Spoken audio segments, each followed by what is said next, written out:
हम डूदा कुमार देव एजुकेशन में अपने चैनल में आपका स्वागत करता हूँ। ये इसका अध्याय 2 इत्यादि संयुक्त परिवार।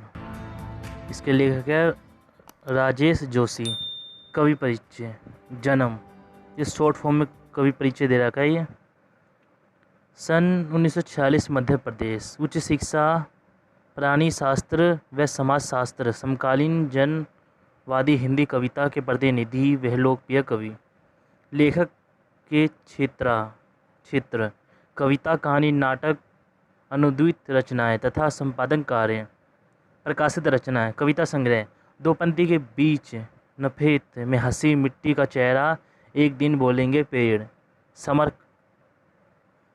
कथा। कहानी संग्रह सोमवार और अन्य कहानियां, कपिल का पेड़। नाटक रचनाएं अच्छे आदमी, जादू, जंगल। अनुद्वित रचनाएं पतलून पहनना, बादल। रूसी कवि भैकोसी की कविता। भूमिका कल्पतरु, यह भित्रहरी की कविताएं। ताप से तपाए हुए दिन। त्रिलोचन शास्त्री, तय तो यही हुआ था। शरद बिल्लोरे, इसलिए नाथ पंथ तथा वर्तमान साहित्य का कविता विशेषकर अन्य कविता की टिप्पणियों के संकलन रूप में एक कवि की नोटबुक महत्वपूर्ण है। शरद जोशी के लेखन की विशेषताएं।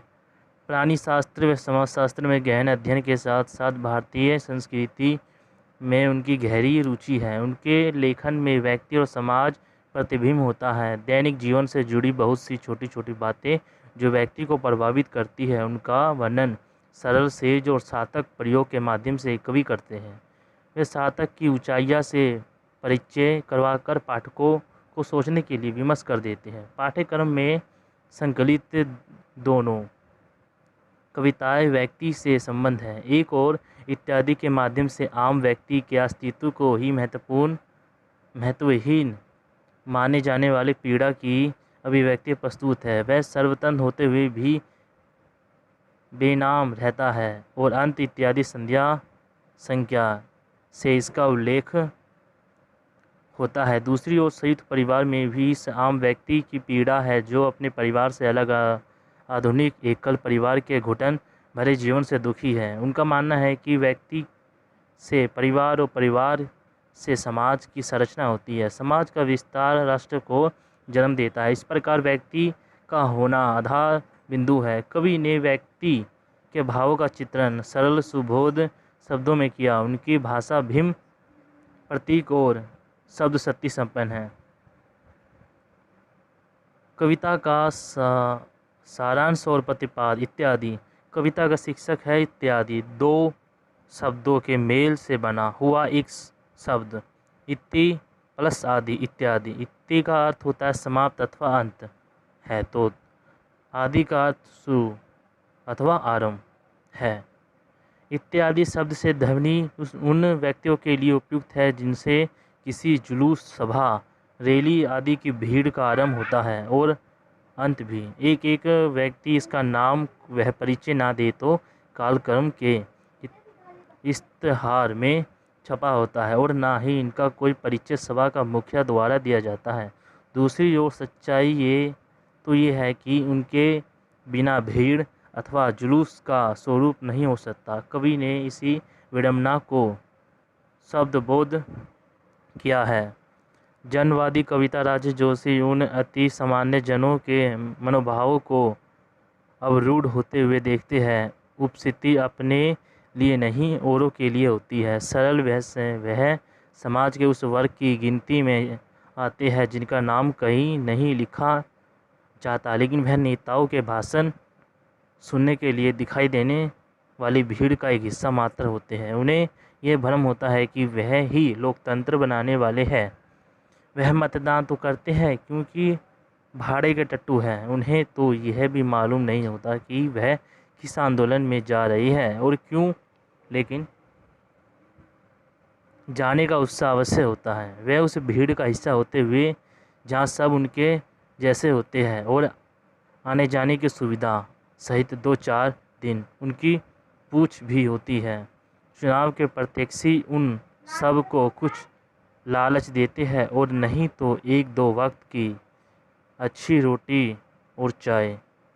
इस तरह 1-2 दिन की भूख का सवाल हल कर देते हैं। ये इत्यादि भीड़ में चली गोलियां और लाठियां भी उन्हीं पर बरसती है और इसी तरह की वे दुर्घटना के शिकार हो जाते हैं। खबरों में उनकी गिनती भी इत्यादि रहकर की जाती है।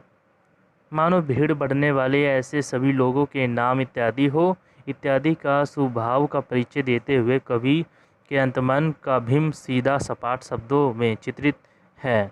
जैसे सामान्य वह वीरू स्वभाव का है, लेकिन कभी कभी जब वह निर्भीक हो जाता है तो शेष लोग उससे डरने लगते हैं। वस्तु इस प्रकार के लोगों में जब अचानक शक्ति उद्भव होती है तो दुनिया में हलचल पैदा होती है, परिवर्तन होते हैं। इतिहास साक्षी है कि इसी सामान्य व्यक्ति ने ही समाज और राष्ट्र की दशा और दिशा बदली है। अंत में कवि अपनी स्थिति का भी वर्णन इस रूप में करते हैं कि इत्यादि की विडंबना ये है कि शिव शक्ति सब जगह होते हुए भी बेईमान है। इसका परिचय मात्र किसी ऐसे कवि की भावी व्यक्ति के रूप में दिखाई देता है। स्वयं इसकी गणना लोग सामान्य में ना करके सिर्फ सिर फिरों में करते हैं। संयुक्त परिवार। संयुक्त परिवार का अर्थ परस्पर जुड़े हुए परिवार जिसमें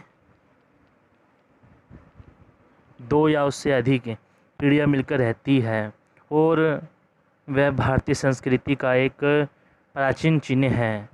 यहाँ कवि ने परिवारों के विघटन की तीसरी ओर अर्थात अंतन भ्रमण ढंग से चित्रित किया है। कवि की अनुभूति इतनी गहरी है जिसे स्वयं भोगी गई वह स्थिति हो। आधुनिक युग में एकल परिवारों में आने वाले किसी मेहमान का आकर लौट जाना और उनके आने का संदेश जड़ ताले में सुर्खी हुई कागज की एक पर्ची द्वारा प्राप्त होता है, सचमुच भाव विरल कर देता है।